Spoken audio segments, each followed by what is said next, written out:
Lava is what I refer to as my special needs dog. I found Lava in November of 2004, shortly after the invasion of Fallujah, and he was an abandoned puppy in an abandoned house in the city just before the invasion occurred. He was found initially by a group of Marines from Hawaii known as the Lava Dogs. Their battalion is 1-3, 1st Battalion, 3rd Marines, and they're named for the tough ground on which they train.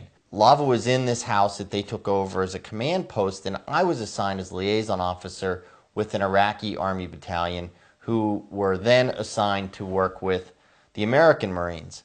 We showed up at the compound one day, walked into the command post, fresh off a patrol and combat operations and a firefight. Everybody's still a little bit hypersensitive to their surroundings. The next thing you know, this flash just comes flying across the floor at us, and everybody just kind of jumped back a little bit, myself included, until we realized that, oh my God, there's a puppy, a 5-week-old filthy puppy living in this house. So it was then and there that I met Lava and had my first encounter, but it was just very shortly thereafter that I and everyone else around me became very attached to him. Lava was precocious, to say the least, and the Marines there wanted him to come to Hawaii. They wanted Lava to live in the U.S. I knew that wasn't going to be possible, but I told them that I would do everything I could to make sure Lava got to the United States and that he would have a safe home. How he was going to do that, I had no idea. I've had Lava, we've been together now back in the United States for a year and a half. I got back from my last deployment to Iraq in March of 2005, and Lava got here in early April 2005. So about 10 days after I got home, Lava arrived, and it was touch and go the whole way. I never knew until the very moment that his flight landed on U.S. soil that he was actually going to be here.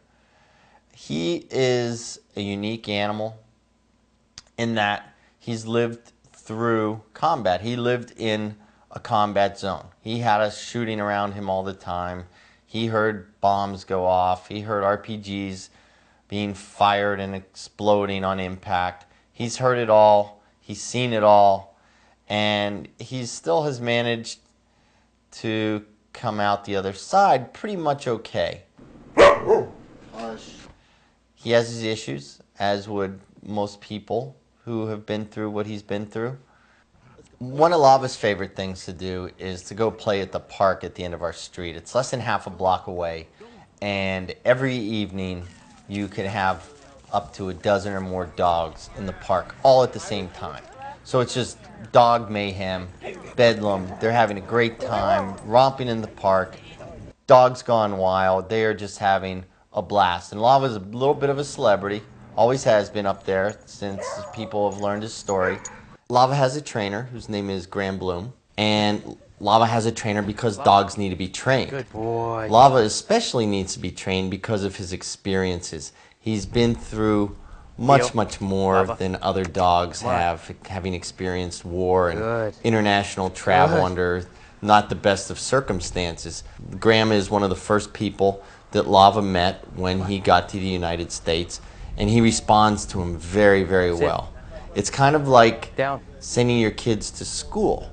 You can tell your child something, but they don't want to hear it from you because you're the parent and you're close and you're not as objective as an outside third party would be, such as the teacher. So you get better response from Lava when he's working with Graham than I do when he's working with me, or than my wife does when he's working with her. Because Graham takes an unemotional, detached, somewhat detached approach to working with Lava. I think that what Lava gives me and gives everybody who comes in contact with him is just a sense of happiness. I mean, he's really a very happy animal, all things considered, and he gives you a sense of hope, that that anything is possible. I don't think he ever quit believing that he would one day leave where he was and end up with something better.